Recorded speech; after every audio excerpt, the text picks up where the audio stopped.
मैं Tahira Hasan all India progressive women association एपवा की नेशनल वाइस प्रेसिडेंट हूँ और मैंने अभी वादा न तोड़ो ने जो एक पूरा एक मैनिफेस्टो तैयार किया है 26 कॉन्स्टिट्यूंसीज़ में लोगों से मिल के उनकी तमाम मुद्दों को उसमें रखते हुए मैं उसके लिए उनको मुबारकबाद देती हूँ कि उन्होंने एक बहुत मेहनत का काम किया है, जनता के बीच में जाके जनता के मुद्दों को लाने का काम किया है। और सबको पढ़ने के बाद मैं यही कहूँगी कि माले उन सभी चीज़ों से हमारी पार्टी जो है वो इत्तेफाक करती है, उसको आगे ले जाने का काम करेगी। हम किसानों पे काम कर ही रहे हैं। जैसे मैंने अपने वक्तव्य में भी रखा था कि गन्ना किसान की बात हो रही थी, जो महाराष्ट्र के बाद नंबर 2 पे उत्तर प्रदेश में है। 44 लाख हमारे पास गन्ना किसान हैं जो 22 लाख हेक्टेयर क्षेत्रफल में अपना गन्ना लगाते हैं। और इस समय मैनिफेस्टो की बात हुई थी तो मैंने अपने वक्तव्य में ये भी कहा था कि सिर्फ मैनिफेस्टो में रखवा लेने से हमें बहुत खुश नहीं हो जाना चाहिए जनता को, बल्कि इसके लिए भी वादा न तोड़ो को तैयार रहना चाहिए। जैसा नाम ही है वादा न तोड़ो, कि जो मैनिफेस्टो में रखने के बाद भी जब ये नहीं करेंगे, आने के बाद जो भी सरकारें आती हैं, जो भी पॉलिटिकल पार्टी पावर में आती है, तो जनता को जिसके बीच में हमने मैनिफेस्टो बनाने में जाने का काम किया है, उस जनता को भी आपको आंदोलन में उतारने का काम करना होगा, क्योंकि तभी वो अपने हक की बात लड़ेंगे। गन्ना वाला जो इशू है ये मैनिफेस्टो में था सपा के, उन्होंने कहा था कि हम 280 जो लागत है प्लस 50 रुपीज़ करके देंगे, लेकिन आप देखिए 260 तय हुआ उनका देय मूल्य। आयोग बनाने का बात हुआ था गठन का गन्ना किसानों के लिए, आयोग गठन कहाँ हुआ? नहीं हुआ। उसके बाद 255 जो है अब वो दे मूल्य उनको देते हैं जो शुगर मिल वाले हैं, और उसमें भी 10 रुपीज़ काट लेते हैं क्योंकि ट्रांसपोर्ट का ले लेते हैं। और फिर जब उसके बाद भी मिल बंद हो जाती है और नहीं उनका क्रशर में जाने की सुविधा भी उनको नहीं मिलती, इतना भी देने को तैयार नहीं होते हैं, तो 90 रुपीज़ पर क्विंटल 150 रुपीज़ पर क्विंटल पे वो अपना बेच रहे हैं और आत्महत्या कर रहे हैं। और तराई में सबसे ज़्यादा इसका इफेक्ट है। मैंने बताया ऐसे मेरी पार्टी, आपने कहा, इन तमाम इश्यूज़ को लेके जाएगी। हमारे नेता लोग बाकायदा जाम किया, उन्होंने हाईवे जाम किया मोहम्मदी और लखीमपुर के बीच में, क्रांति कुमार सिंह ने, जो हमारे किसान नेता हैं, और विवश किया कि वो 32 लाख रुपए कैसे भी बकाया उन किसानों को दिलाएं। तो हम इस इशू को लेके जाएंगे। महिला संगठन की तरफ से मैं ये जो महिलाओं के इशू है इसको लेके जाएंगे हम। 33% रिजर्वेशन के लिए हम बराबर कह रहे हैं कि 33% रिजर्वेशन मिलना चाहिए। और राइट टू एजुकेशन वाली बात है, उस पर भी मेरा ये कहना है कि राइट टू एजुकेशन में जो एक बहुत ही खूबसूरत ये पूरा कानून है जो लागू उत्तर प्रदेश सरकार ने भी कर दिया 2010 से, लेकिन 25% जो बात है कि बड़े स्कूलों में भी इन गरीब बच्चों को, इन मार्जिनलाइज बच्चों को एडमिशन दिया जाएगा, वो अभी तक नहीं दिया गया। लखनऊ उत्तर प्रदेश की राजधानी है। एक किसी हमारे साथी ने कहा भी था, सबसे बड़ा प्रदेश जो राजनीति की दशा और दिशा को तय करता है, उस प्रदेश के अंदर 25% उसकी कैपिटल में, राजधानी में अभी तक किसी भी गरीब बच्चे को लामाटीनियल लोरेटो इसमें क्यों नहीं लिया गया? और यह सरकार की क्या नियति है कि वो क्या पॉलिसी है कि किस लोगों को 25% कौन से बच्चे लिए जाएंगे?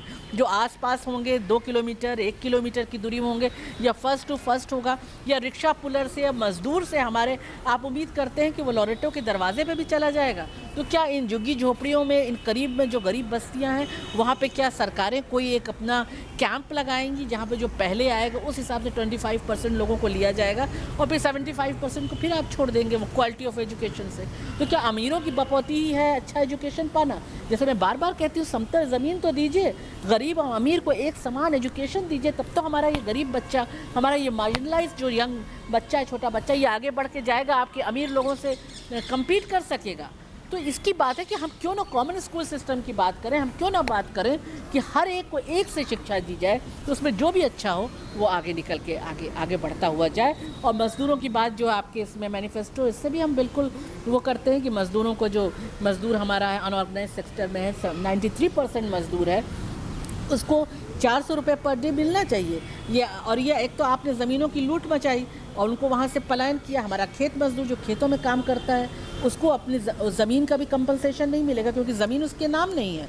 तो वो लखनऊ में आके ऐसे बहुत से बड़े शहरों में, बनारस में जाके। और लखनऊ में तो आप देखिए जगह जगह पे फुटपाथ पे ये मजदूर रहता है जो गगनचुंबी मंजिलें बनाता है, 2 हाथ खून पसीना देता है, तो उसको ये भी हक नहीं कि अपनी मजदूरी खुद तय करे, ये पूंजीपति तय करता है। तो 400 रुपये पर डे उसको मिलना चाहिए, हमारा ये मानना है। उनका आइडेंटिफिकेशन होना चाहिए, उनका रजिस्ट्रेशन होना चाहिए, उनको फ्री स्वास्थ्य मिलना चाहिए और शिक्षा की सेवाएं। और उस कंस्ट्रक्शन पे जहाँ पे हमारी महिलाएं देखिए कंस्ट्रक्शन पे अपने बच्चे को जाड़े में तो धूप में लिटा देती हैं, गर्मी में पेड़ों के नीचे लिटा देती हैं, वहाँ आसपास क्रश होना चाहिए जहाँ ये महिलाएं अपने बच्चों को डाल के जाएँ। तो इन तमाम चीज़ों पे सिर्फ मैनिफेस्टो में न रह जाए, हमको इनके बीच जाके इनके बीच आंदोलन के रूप में इनको उठाना चाहिए। क्योंकि आम आदमी पार्टी देखिए उनके पास आइडियोलॉजी नहीं है, ये मेरा मानना है, बिना आइडियोलॉजी की कोई पार्टी नहीं चलती। लेकिन जनता कितनी ज़्यादा त्रस्त हो चुकी है कि वो अल्टरनेटिव पॉलिटिक्स देख रही है कि आम आदमी की तरफ भी उठ के जाने लगी, उसको लगा कि हाँ ये हमारे लिए कुछ रेमेडी लेके आएंगे। तो जनता जो है इस वक्त फर्टाइल लैंड है,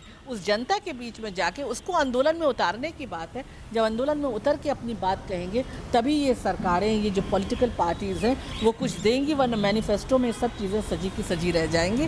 वो कहेंगे फलाने नहीं दे रहे हैं, सेंटर नहीं दे रहा तो हम क्या करें, और यहाँ पे वादा कर लेंगे कि माइनॉरिटी के लिए हम बहुत कुछ करना चाह रहे हैं। तो ये पूरा जो मैनिफेस्टो में जो कुछ भी कह रहे हैं वो तो कम से कम दें।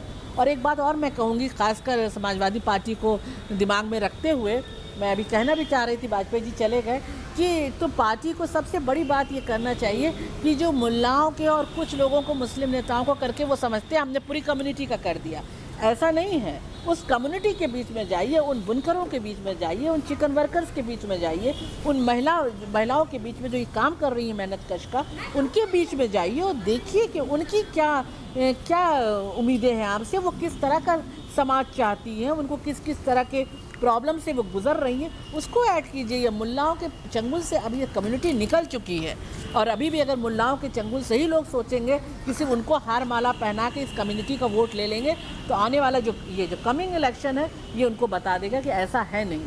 अब वो पूरी तरह से अपने रोज़ी रोटी के लिए वो अपनी बात करेंगे। अब सिर्फ मुस्लिम मुद्दों पे, सिर्फ वो रिलीजियस मुद्दों पे बात नहीं करेगा कम्युनिटी। आप पॉलिटिशियन के साथ सोशल एक्टिविस्ट के नाम से जानी जाती हैं, तो ये अल्पसंख्यक और महिलाओं की क्या, आप उनके साथ काम करती हैं तो उनकी क्या मांगे हैं, अल्पसंख्यक और महिलाओं? देखिए, मुस्लिम महिलाओं में तो 2 ही तेरी मांग बात झेल रही है। एक तो वो मुस्लिम है, दूसरी वो महिला है, और तीसरी वो मेहनतकश है, गरीब है। 3 तरह की मार वो झेल रही है।